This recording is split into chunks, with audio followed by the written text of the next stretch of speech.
ఈ ఒకవేళ వెపన్ పెట్టి బెదిరించిన అనుకో ఎవరి సమక్షంలో ఎవరి ఆఫీస్ లా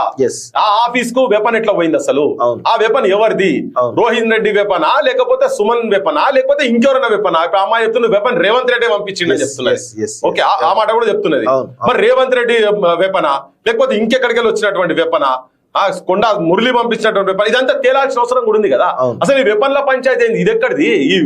తుపాకుల సంస్కృతి ఎక్కడిది ఇది ఎక్కడ కదా నువ్వు కంతల తుపాకి పెట్టి బెదిరించిండ్రు ఆయన ఆ కంపెనీ అయిన డక్కర్ అంటే ఆయన పెట్టి బెదిరించారు అంటే ఇది ఏం రాజ్యం ఇది ఎక్కడ పోతున్నది ఇది దీనికి కథ ఏంది ఇదేనా ప్రజాస్వామ్యం నువ్వు చెప్పిన నీ రాహుల్ గాంధీ ఏడ్చుకున్న రోజు పొద్దుగా ఏడ్చున్న ప్రజాస్వామ్యం ఇదేనా చీకట్ల పోయి దొంగ లెక్క పోలీసులను ఇళ్ల మీదకి పంపించడు ఏం కంప్లైంట్ లేదు ఇప్పుడు కంప్లైంట్ చూపించాలి ఆ రోజు నన్ను అరెస్ట్ చేసిన రోజు కూడా గట్టే ఉండే కంప్లైంట్ లేదు పాడలేదు తీసుకుపోయి కుసబెట్టరు రాత్రి అంతా కుసబెట్టరు అంటే నీ చీకటి దందాలకు నీ కథలకు మాత్రం ఎప్పుడు తెల్లారే ఉంటది ఆమ్చి ముంబై లెక్క సుబామే రాత్ హోతీ రాత్ మే సుబా హోతీ లెక్క ఉన్నది ఈయన ముచ్చటంతా సో ఇక్కడ ఆ వెపన్స్ ఎక్కడికి వచ్చినాయి ఇవన్నీ కూడా తేలాల్సిన అవసరం ఉంది అసలు ఏం జరుగుతుంది తెలంగాణలో ఇది బయటకు వచ్చింది బయటికి రాకుండా ఇంకేం అరాచకాలు చేస్తున్నావు ఒకటి ఏంటంటే తెలంగాణ జనానికి చెప్పేది ఏంటంటే రియల్ ఎస్టేట్ వ్యాపారులు కాంట్రాక్టులు చేసేటోడు లిక్కర్ దందాలు చేసేటోడు కాలేజీలను అంటే విద్యను వ్యాపారం చేసేటోడు వైద్యాన్ని ప్రాణం పోసేటువంటి వైద్యాన్ని వ్యాపారం చేసేటోడు ఇసుక దందాలు చేస్తాడు ఈ మాఫియా నా కొడుకులు మొత్తం మంత్రులు ఎమ్మెల్యేలు అయితే తెలంగాణ గతి గిట్లనే ఉంటది ఈ తెలంగాణ కాదు ఈ తెలంగాణ గురించి కాదు మనం కొట్లాడింది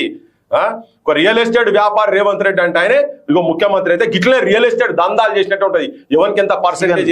రంగనాథ్ కూడా చెప్తున్నాం మన ఒక ఇంటర్వ్యూలో రేవంత్ రెడ్డి గారికి రియల్ ఎస్టేట్ బాగా తెలుసు అని చెప్పేసి మన రంగనాథ్ కూడా చెప్పి క్లియర్ ఇప్పుడు ఆ రంగనాథ్ అంటే కూడా మనం కూడా చూసినాం ఇప్పుడు హైడ్రా తోటి జనము నిన్ను తూ అంటున్నారు ఆయన అమ్మ నా బుద్ధులు తిడుతున్నారు నీకు సోయి ఉన్నదో లేదో మాకు అర్థమైతే లేదు మేమే వినలేకపోతున్నాం అవి వినలేక బయటికి వస్తున్నాం మనిషికి అన్నిటికన్నా ముఖ్యమైందంటే చచ్చిపోయే వరకు ఒక డ్రీమ్ ఉంటది ఒక్క ఇల్లు కట్టుకోవాలి అని ఏదో కష్టపడి నువ్వు చేసిన తప్పు గతంలో చేసిన తప్పు ఏ తప్పుతోటో ఒక 20 ఏళ్ళు 30 ఏళ్ళు కూడగొట్టుకొని